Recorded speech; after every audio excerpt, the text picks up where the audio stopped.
Hello दोस्तों, आप सभी का स्वागत है अपने यूट्यूब चैनल पे। दोस्तों आज हम यूपी टेट 2021 पर्यावरण अध्ययन का निरस्त पेपर लेकर इस वीडियो में हाजिर हूँ।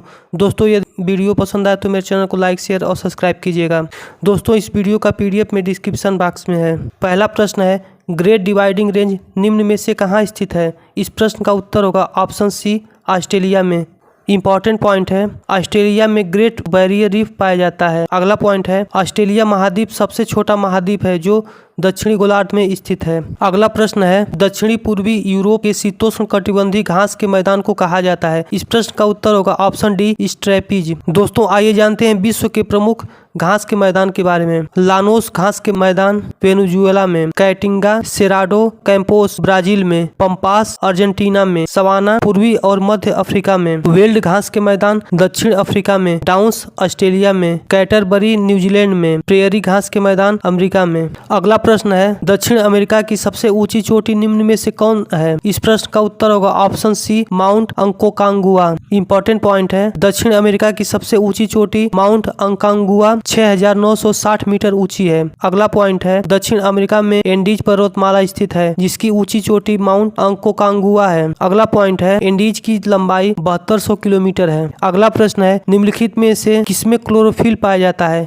इस प्रश्न का उत्तर होगा ऑप्शन ए, यूग्लिना में। दोस्तों आइए जानते हैं क्लोरोफिल के बारे में। क्लोरोफिल एक प्रोटीन युक्त जटिल रासायनिक कंपाउंड है। हरे रंग के कारण इसे फोटोसिंथेसिस पिगमेंट भी कहते हैं। अगला पॉइंट है, इसका गठन कार्बन, ऑक्सीजन, नाइट्रोजन तथा मैग्नीशियम तत्वों से होता है। क्लोरोफिल दो प्रकार का होता है, क्लोरोफिल ए और क्लोरोफिल बी। अगला पॉइंट है, यह सभी स्वपोषी हरे पौधों में पाए जाते हैं। अगला पॉइंट है, क्लोरोफिल के 4 घटक हैं, chlorophyll A, chlorophyll B, carotene, जैथोफिल। अगला पॉइंट है, इनमें क्लोरोफिल ए तथा क्लोरोफिल बी ऊर्जा ट्रांसफर करते हैं। यह प्रकाश संश्लेषण का केंद्र होता है। क्लोरोफिल सूर्य के प्रकाश में उपस्थित लाल रंग को सबसे अधिक अवशोषित करता है। अगला प्रश्न है, उत्तर प्रदेश का राष्ट्रीय पक्षी है? इस प्रश्न का उत्तर होगा ऑप्शन सी, सारस या क्रेन। इंपॉर्टेंट पॉइंट है, उत्तर प्रदेश का राष्ट्रीय पशु बारसिंघा है। अगला पॉइंट है, उत्तर प्रदेश के वर्तमान में मुख्यमंत्री योगी आदित्यनाथ तथा राज्यपाल आनंदीबेन पटेल हैं। अगला पॉइंट है, उत्तर प्रदेश का गठन 24 जनवरी 1950 को हुआ था। अगला पॉइंट है, उत्तर प्रदेश के प्रथम मुख्यमंत्री गोविंद बल्लभ पंत तथा राज्यपाल सरोजिनी नायडू थी। अगला प्रश्न है, निम्नलिखित में से कौन सा हार्मोन रक्त में कैल्शियम के स्तर को नियंत्रित करता है? इस प्रश्न का उत्तर होगा ऑप्शन ए, पैराथार्मोन। दोस्तों आइए जानते हैं कुछ महत्वपूर्ण हार्मोन के बारे में। पहला है थायरॉक्सिन हार्मोन के कार्य। थायरॉक्सिन हार्मोन वसा, प्रोटीन तथा कार्बोहाइड्रेट के मेटाबॉलिज्म को बढ़ाता है। अगला पॉइंट है, यह रक्त में शर्करा, कोलेस्ट्रॉल तथा फास्फोलिपिड का मात्रा को कम कर देता है। अगला पॉइंट है, लाल रक्त कोशिका के निर्माण को बढ़ाकर रक्त अल्पता की रोकथाम करता है। अगला हार्मोन है प्रोलैक्टिन हार्मोन। प्रोलैक्टिन हार्मोन यह महिलाओं को गर्भवती होने में मदद करने में महत्वपूर्ण भूमिका निभाता है। अगला पॉइंट है, एक बच्चे के जन्म के बाद स्तनपान कराने के लिए यह हार्मोन महिलाओं में पिट्यूटरी ग्रंथि द्वारा रिलीज होता है। अगला हार्मोन है सोमेट्रोपिन हार्मोन। सोमेट्रोपिन हार्मोन थेरेपी के लिए इसका उपयोग हार्मोन से संबंधित विकास की कमी, विकारों, कुछ आंतों के विकारों या HIV से संबंधित वजन घटाने, स्टंट के लिए विकास के लिए किया जाता है। अगला प्रश्न है, ओजोन परत की मोटाई मापी जाती है? इस प्रश्न का उत्तर होगा ऑप्शन बी, डाप्सन इकाई में। इंपॉर्टेंट पॉइंट है, प्रकाश वर्ष दूरी का मात्रक है। अगला पॉइंट है, फैदम जल की गहराई को मापने के लिए प्रयुक्त किया जाता है। अगला प्रश्न है, नाइट्रोजन स्थिरता करने वाले जीवाणु जड़ों में उपस्थित होते हैं? इस प्रश्न का उत्तर होगा ऑप्शन सी, दलहन की। अगला प्रश्न है, निम्नलिखित में से कौन सा खाने योग्य कवक है? इस प्रश्न का उत्तर होगा ऑप्शन ए,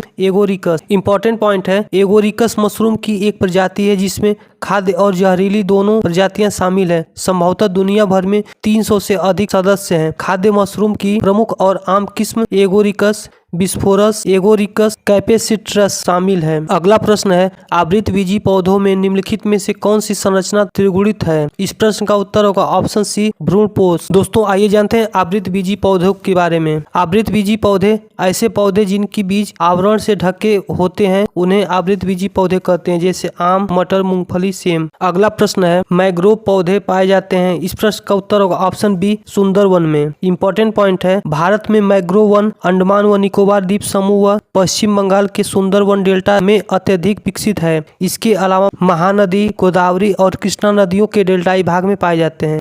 अगला प्रश्न है, निम्नलिखित में से किस कुल में भित्तिलग्न बीजांडनाश पाया जाता है? इस प्रश्न का उत्तर होगा ऑप्शन ए ब्रेसिकेसी। अगला प्रश्न है, अनाक्सी शोषण का अंतिम उत्पाद होता है? दोस्तों इस प्रश्न का उत्तर विकल्प के अनुसार ग्लूकोज और एथिल एल्कोहल दोनों होगा। दोस्तों आइए जानते हैं अनाक्सी शोषण के बारे में।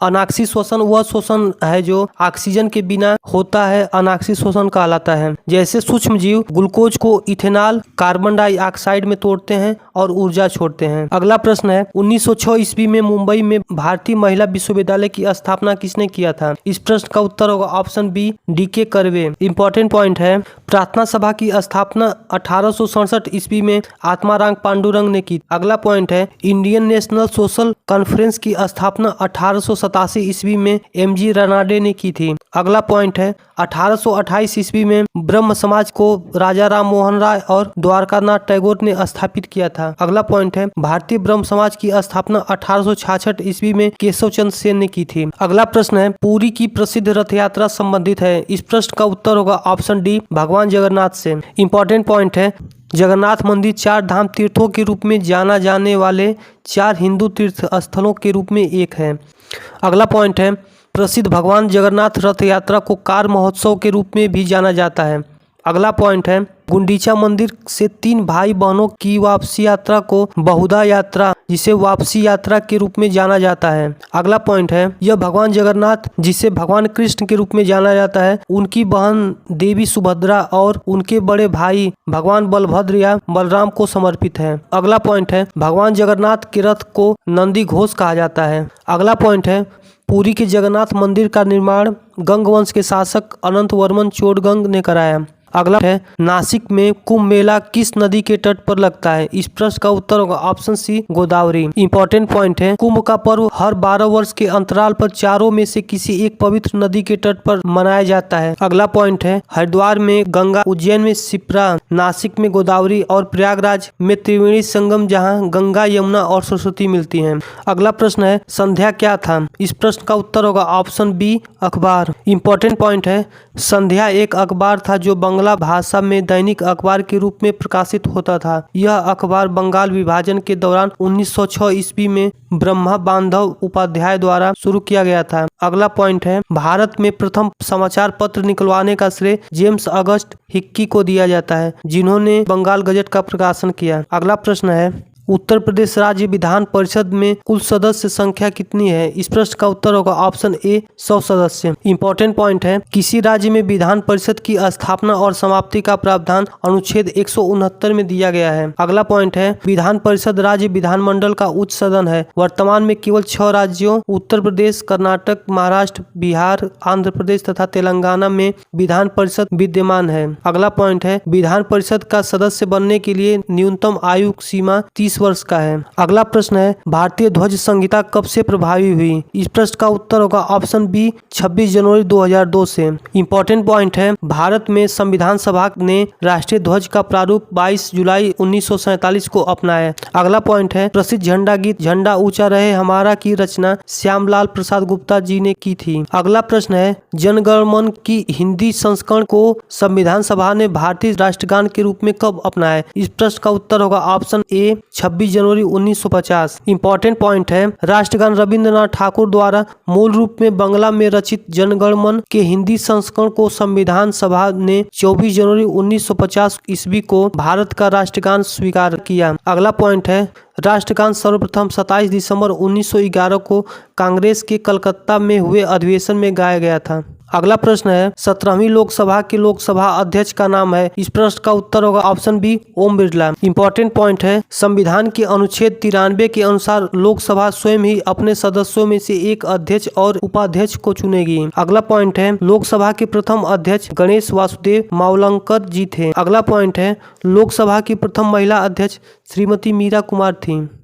अगला प्रश्न है, भारत में अंतर राज्य परिषद का अध्यक्ष कौन होता है? इस प्रश्न का उत्तर होगा ऑप्शन सी प्रधानमंत्री। इंपॉर्टेंट पॉइंट है, भारत में अंतर राज्य परिषद का अध्यक्ष प्रधानमंत्री होता है। अगला पॉइंट है, संविधान के अनुच्छेद 263 के अंतर्गत केंद्र एवं राज्यों के बीच समन्वय स्थापित करने के लिए राष्ट्रपति एक अंतर्राज्य परिषद की स्थापना कर सकता है। अगला पॉइंट है, पहली बार 1990 ईस्वी में अंतर्राज्य परिषद की स्थापना की गई थी। अगला प्रश्न है, निम्नलिखित में से किसे अपने कर्तव्यों के पालन के लिए भारत के राज्य क्षेत्र के लिए सभी न्यायालयों में सुनवाई करने का अधिकार होगा? इस प्रश्न का उत्तर होगा ऑप्शन सी, भारत के महान्यायवादी।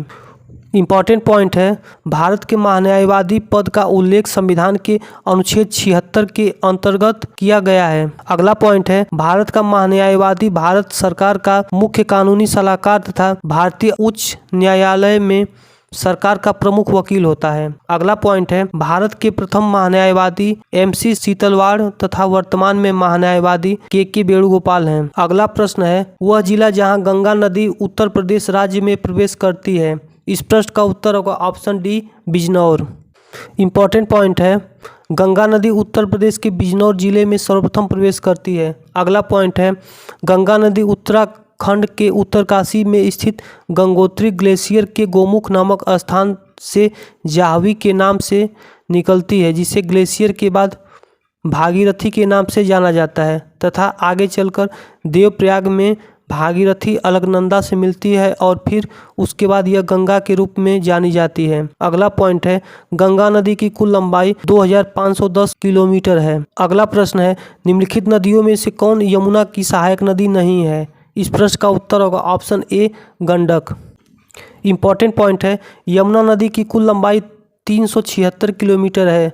अगला पॉइंट है, यमुना नदी गंगा की सबसे बड़ी सहायक नदी है, जो यमुनोत्री उत्तरकाशी से 30 किलोमीटर उत्तर गढ़वाल नामक जगह से निकलती है और प्रयाग में गंगा नदी के दाहिने तट पर आकर मिलती है। अगला पॉइंट है, यमुना की सहायक नदियों में टोंस नदी, बेतवा नदी, चंबल नदी और सिंध नदी है। अगला है, भारत की सबसे ऊंची चोटी कौन सी है? इस प्रश्न का उत्तर होगा option B, K2। Important point है, भारत की सबसे ऊंची चोटी K2 जिसे गार्डविन आस्टीन कहते हैं। अगला पॉइंट है, यह विश्व का दूसरा सबसे ऊंचा पर्वत है। यह हिमालय की काराकोरम श्रेणी में स्थित है। इसकी लंबाई 8611 मीटर है। यह माउंट एवरेस्ट के बाद पृथ्वी की दूसरी सबसे ऊंची चोटी है। K2 पर्वत पाकिस्तान के गिलगिट बलूचिस्तान क्षेत्र, चीन द्वारा नियंत्रित शिजियांग की सीमा पर स्थित है। अगला प्रश्न है, वह पठार जो ऑस्ट्रेलिया में स्थित है? इस प्रश्न का उत्तर होगा ऑप्शन बी, किम्बरले। किम्बरले पठार, जिसे किम्बरले भी कहा जाता है, यह उत्तरी पश्चिमी ऑस्ट्रेलिया का एक पठारी क्षेत्र है। अगला पॉइंट है, जबकि किम्बरली या किम्बरले दक्षिण अफ्रीका के उत्तरी कैप प्रांत की राजधानी है। किम्बरले ऐतिहासिक रूप से हीरा की खान के लिए प्रसिद्ध है। अगला प्रश्न है, उत्तर प्रदेश का वह जिला जो बुंदेलखंड पठार का भाग नहीं है? इस प्रश्न का उत्तर होगा ऑप्शन सी, मिर्जापुर। अगला प्रश्न है, निम्नलिखित राज्य में से किसमें दुधवा राष्ट्रीय उद्यान स्थित है? इस प्रश्न का उत्तर होगा ऑप्शन सी, उत्तर प्रदेश। इम्पॉर्टेंट पॉइंट है, दुधवा राष्ट्रीय उद्यान उत्तर प्रदेश के लखीमपुर खीरी जनपद में संरक्षित वन है। अगला पॉइंट है, यह भारत और नेपाल की सीमा से लगे विशाल वन क्षेत्र में फैला है। यह राष्ट्रीय उद्यान बाघों और बारहसिंघा के लिए विश्व प्रसिद्ध है। इसके अलावा चंद्रप्रभा वन्य जीव अभयारण्य उत्तर प्रदेश में स्थित है। अगला प्रश्न है, मैटूर बांध का निर्माण किस नदी पर हुआ है? इस प्रश्न का उत्तर होगा option B, Kaveri. Important point है, मैटूर बांध का निर्माण कावेरी नदी पर हुआ है। अगला पॉइंट है, मैटूर बांध भारत के बड़े बांधों में से एक है। यह तमिलनाडु में स्थित है। अगला पॉइंट है, मैटूर बांध की कुल लंबाई 1700 मीटर है। दोस्तों, मिलते हैं अगले वीडियो में यूपी टेट 2019 पर्यावरण अध्ययन के पेपर के साथ। तब तक के लिए धन्यवाद।